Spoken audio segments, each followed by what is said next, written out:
اب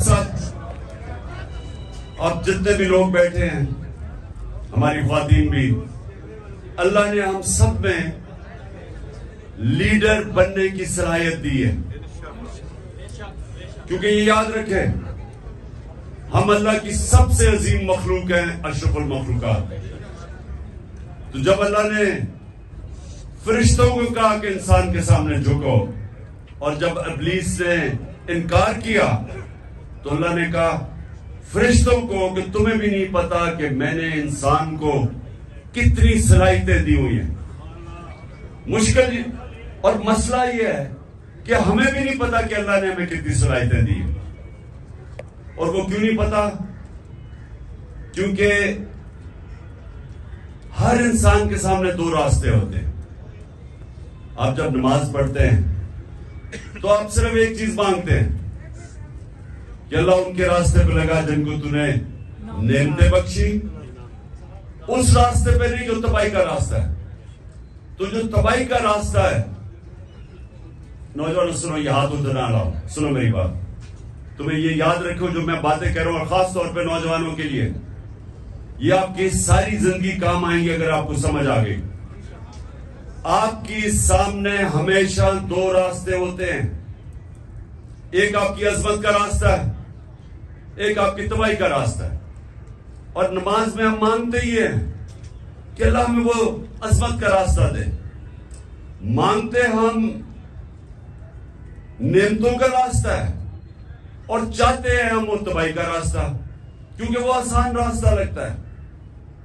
مثلا مجھے کوئی موقع ملا، میں کوئی ایسی پوزیشن میں ہوں، گورنمنٹ پوزیشن میں ہوں، میں تھانے دار ہوں، پولیس میں ہوں، میں فوجی ہوں، جو بھی ہوں، ہر وقت مجھے موقع ملے گا ناجائز قسم کا پیسہ بنانے کے لیے. لگے گا وہ آسان راستہ ہے، رشوت دوں گا ایک دم پیسہ آ جائے گا. لیکن وہ آپ کی تباہی کا راستہ ہے. جس وقت آپ وہ آسان، جو آپ کو راستہ آسان لگتا ہے وہ لیں گے، وہ اصل میں آپ کی تباہی کا راستہ شروع ہو جاتا ہے. کیونکہ قرآن کی ایک اور آیت ہے کہ جس چیز کو سمجھتے ہو تمہارے لیے بری ہے وہ تمہارے لیے اچھی ہے، اور جس کو تم اچھی سمجھتے ہو وہ بری ہے. اس کا کیا مطلب ہے؟ کہ جب آپ سمجھتے ہیں کہ یہ بڑا آسان طریقہ پیسے بنانے کا، آپ اپنا ضمیر بیچتے ہیں، وہ آپ کی تباہی کا راستہ شروع ہو جاتا ہے. جو لیڈر ہے وہ ہمیشہ وہ راستہ لیتا ہے جو اللہ کہتا ہے کہ تمہاری عظمت کا راستہ ہے. اور وہ راستہ کس کا ہے؟ کس کا راستہ ہے؟ وہ کس کا راستہ؟ دنیا کے سب سے عظیم لیڈر نبی صلی اللہ علیہ وسلم کا راستہ ہے. اور وہ اس کی بنیاد کس پہ رکھی گئی ہے؟ دو کیریکٹرسٹکس کے اوپر اس کی بنیاد رکھی گئی ہے لیڈرشپ کے راستے میں: صادق اور امین. سچ بولنے والا اور انصاف کرنے والا. یہ دو کوالٹیز ہیں لیڈر کی. جو بھی آپ میں سے لیڈر بننا چاہتا ہے یہ یاد رکھیں، آپ کو یہ دو چیزیں، سچائی، جھوٹا لیڈر نہیں ہو سکتا. جب جھوٹا لیڈر ہوتا ہے تو وہ لندن میں جو بھاگا ہوا وہ بن جاتا ہے. لیڈر سچ بولتا ہے. سننے روزہ کھلنے والا ہے. سنیں، میں نوجوانوں کے لیے کہہ رہا ہوں، یہ آپ کی ساری زندگی یہ میری باتیں یاد رکھنا. اگر آپ کی پرواز اوپر ہونی ہے، اقبال کا شاہین بننا ہے، جس کا بڑا نام ہوگا، جو اپنی فیملی کا بھی نام اٹھا دے گا، جو دنیا یاد کرے گی اس کو، وہ نبی صلی اللہ علیہ وسلم کے راستے پہ چلے گا. صادق اور امین، سچ بولنے والا.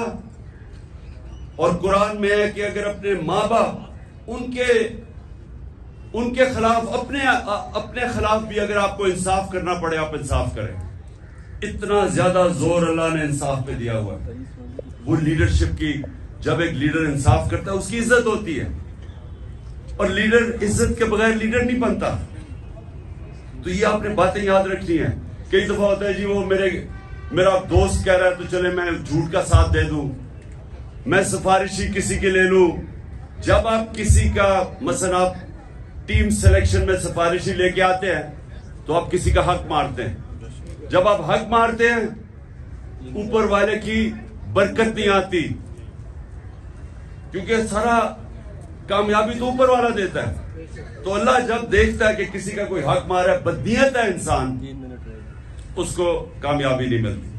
تو میں نے صرف آج آپ کو یہ کہنا تھا نوجوانوں کہ لیڈر دو چیزوں کے اوپر اس کی بنیاد رکھی جاتی ہے. صادق اور امین، سچا ہوتا ہے.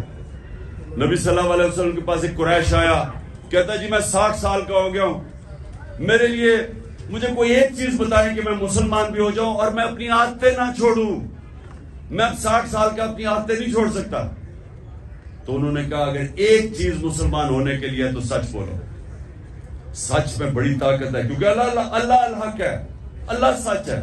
جب آپ سچ بولتے ہیں تو اللہ آپ کے ساتھ کھڑا ہو جاتا ہے، آپ کو وہ طاقت ملتی ہے. وہ کہتے ہیں کہ انگریزی میں کہ one moral man is an army, کہ ایک سچا انسان ایک فوج ہوتی ہے، کیونکہ اس کے پیچھے اللہ کی طاقت آ جاتی ہے. اور دوسرا یہ جو انصاف کرنا ہے، یہ یاد رکھیں کہ وہ ایک ابن خلدون کا اس نے کہا کہ میرا تجزیہ ہے، بہت بڑا عالم تھا، کہتا میں نے جو سارا قرآن پڑھی ہے میرا تجزیہ یہ ہے کہ اللہ نے انسان کو زمین پہ بھیجا ہی ایک وجہ سے ہے کہ انصاف کرو، میری زمین پہ انصاف کرو. یہ دو چیزیں یاد رکھیے نوجوانوں، ان دو چیزوں پہ کھڑے رہو، آپ کی معاشرے میں عزت بڑھنی شروع ہو جائے گی. گاؤں کے اندر ایک لوگوں کو پتہ چلے جی وہ آدمی ہے، جو بھی مسئلے ہوتے ہیں وہ ادھر پہنچ جاتے ہیں ان کے مسئلے حل کرنے کے لیے، وہ سچا آدمی اور صادق اور امین ہے. سارے گاؤں اس کی عزت کرتی. نبی صلی اللہ علیہ وسلم کی نبوت سے پہلے سارے مکہ کے لوگ جانتے تھے کہ وہ صادق اور امین ہے. ابھی نبوت نہیں ملی تھی، لیکن یہ خطاب تھا کہ وہ سچا اور ایماندار اور امانت دار آدمی ہے. اس لیے یہ یاد رکھنا کہ دنیا میں اوپر جانا ہے. اچھا یہ سچ بولنا آسان نہیں ہے، مشکل ہوتا ہے، طاقتوں کا سامنا کرنا پڑتا ہے. آپ کے اوپر یہ جو گھر کے اوپر حملے ہو جاتے ہیں، ٹیئر گیس شیلنگ ہو جاتی ہے، لیکن یہ کوئی فکر نہیں، کیونکہ ہمارے نبی صلی اللہ علیہ وسلم نے بڑی مشکلوں کا سامنا کیا تھا.